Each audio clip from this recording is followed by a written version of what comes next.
तो 2.1 का पहला जो क्वेश्चन है जिसमें हमें सिद्ध करना है, यानी कि दर्शाइए कि एक विषम धनात्मक पूर्णांक संख्या का वर्ग 8q प्लस 1 के रूप में होता है, जहाँ q क्या है, कोई धनात्मक पूर्णांक है। तो इस क्वेश्चन में हमें क्या सॉल्व करना है कि हमें एक विषम धनात्मक पूर्णांक लेना है। अगर हम इसको क्या मान ले, a मान ले, तो हमें सिद्ध करना है कि ये a जो है किस रूप में है, 8q प्लस 1 के रूप में है। तो इस क्वेश्चन को सॉल्व करने के लिए सबसे पहले हम मानेंगे, माना विषम धनात्मक पूर्णांक बराबर a मान लिया। अब प्रश्नानुसार हमें क्या सिद्ध करना है, प्रश्नानुसार a का रूप कैसे होगा, इस रूप में 8q प्लस 1 के रूप में, ये हमें सिद्ध करना है। तो इसको सिद्ध करने के लिए अब इस a का रूप कैसे होगा, तो इसको हम थोड़ा सा देख लेते हैं कि धनात्मक पूर्णांक का क्या मतलब है। धनात्मक पूर्णांक में आते हैं संख्या रेखा पर ये सारे मान, 0 के इस तरफ दाईं तरफ के सारे अंक क्या कहलाते हैं, धनात्मक पूर्णांक। तो इस धनात्मक पूर्णांक को अगर हम मानक रूप में लिखें तो क्या आएगा, 2m plus 1, 2m plus 2 plus 3, इस रूप में आगे बढ़ते जाएंगे। अगर हम m का मान क्या रखेंगे, 1 रखेंगे, तो m का मान 1 रख दें तो क्या आएगा, 2 और 1 3, यहाँ 1 रखेंगे तो 4, यहाँ 1 रखेंगे तो 5, आगे रखते जाएंगे। तो इस तरीके से हमारे पास मान आते जाएंगे। लेकिन इसके साथ इसने क्या लिया है, विषम, एक शब्द और काम में लिया है, विषम। तो एक तो इस रूप में हम धनात्मक पूर्णांक मान सकते हैं। अगर हम इसके अलावा दूसरा भी रूप माने तो वो क्या हो सकता है, 4m प्लस 2, 4m प्लस 3, इसमें भी m का मान रख के देख लो। तो इसी से क्रमवत हमारे धनात्मक पूर्णांक के मान आ जाएंगे। m बराबर 1 रखा, 5, 6, 7, 8, इस तरीके से आगे हमारे पास मान आते रहेंगे। लेकिन इसने शब्द लिया है विषम धनात्मक पूर्णांक। तो विषम धनात्मक पूर्णांक में क्या ले सकते हैं, 1 रखेंगे तो मान विषम, क्योंकि ये 3 है विषम, फिर उसके बाद 5 है विषम, आगे 7 होगा विषम। तो इसके सामने क्या है, ये मान, फिर ये मान।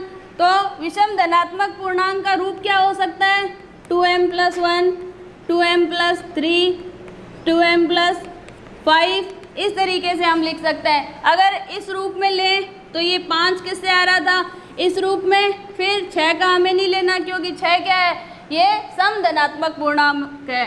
फिर विषम धनात्मक पूर्णांक में अगला मान आता है ये, तो दूसरा हम क्या ले सकते हैं, 4m plus 1, 4m plus 3, 4m plus 5, इस तरीके से आगे हम बढ़ते जाएंगे। तो हम देखते हैं कि ये सिद्ध करने के लिए इन दोनों में से कौन सा हमें मानक रूप लेना है। तो हम प्रश्नानुसार क्या करना होगा, इसका वर्ग। तो जो हमने a माना है, ये हम क्या ले सकते हैं, एक तो हम ले सकते हैं 2m प्लस 1, या a बराबर, ये तो हमें सिद्ध करना है, ये तो सिद्ध करना है हमें। तो या तो a का मान ये विषम धनात्मक पूर्णांक में रख सकते हैं या ये रख सकते हैं। तो अब हम कौन सा मान रखें इसे कि ये हमारा बराबर में 8q प्लस 1 आ जाए। तो प्रश्नानुसार हम दोनों तरफ क्या कर देंगे, स्क्वायर कर देंगे। तो जब इस साइड की स्क्वायर होएगी लेफ्ट हैंड साइड की, तो राइट हैंड साइड की भी स्क्वायर होएगी। तो यहाँ हमने वर्ग किया, तो a प्लस b के फॉर्मूले से इसको खोलेंगे। तो पहले पद का वर्ग प्लस 2ab यानी इन दोनों की गुणा,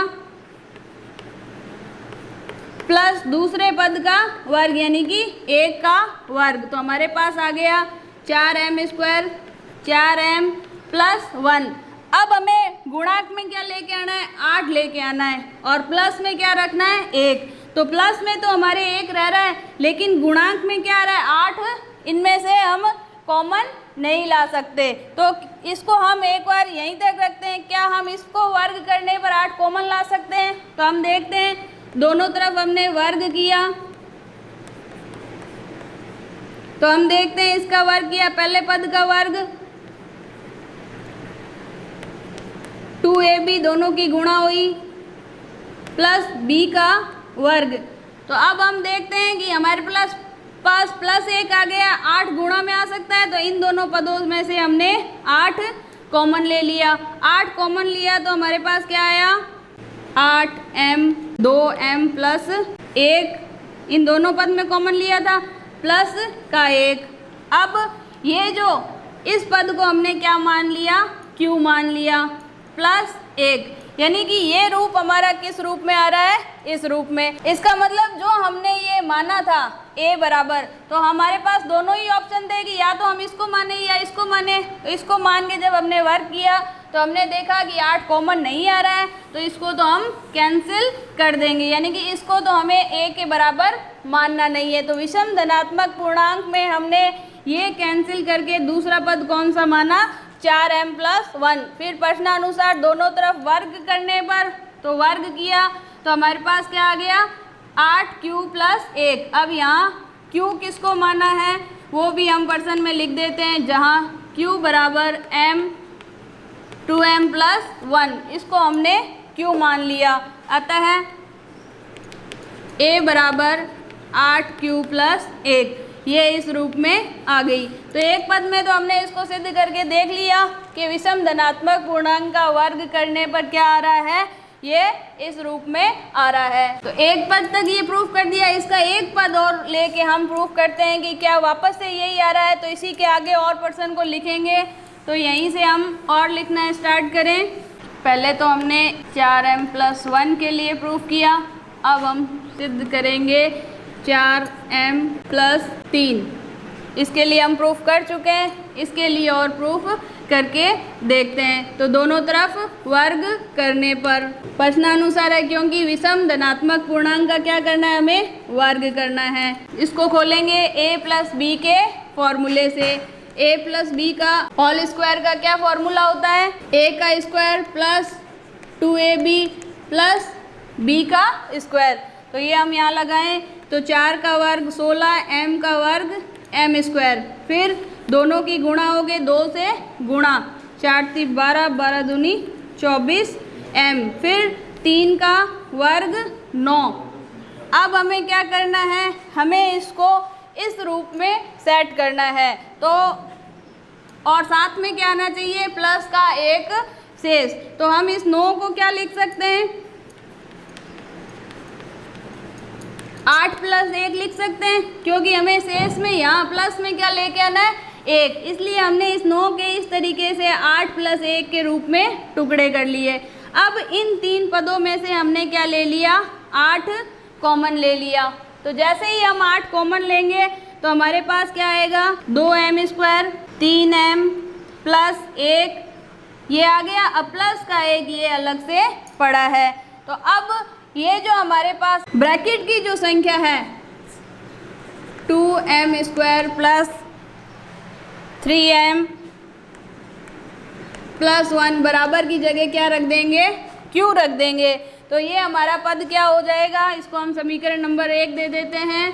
अतः समीकरण 1 से तो a स्क्वायर बराबर 8q प्लस 1, यानी कि दूसरा अगर हमने पद रख के देखा विषम धनात्मक पूर्णांक का, तो भी हम a स्क्वायर को किस फॉर्म में लिख सकते हैं, 8q प्लस 1 के रूप में लिख सकते हैं। तो इन दोनों ही पदों से क्या सिद्ध होता है, इसका पद भी आप यहाँ लिख लीजिए।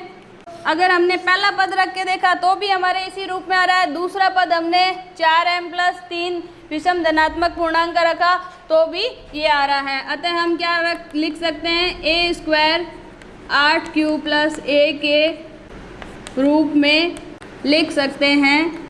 अतः यह एक विषम धनात्मक पूर्णांक 8q प्लस 1 का रूप है। यही हमें सिद्ध करना था। इस तरीके से इस प्रश्न को सॉल्व करेंगे।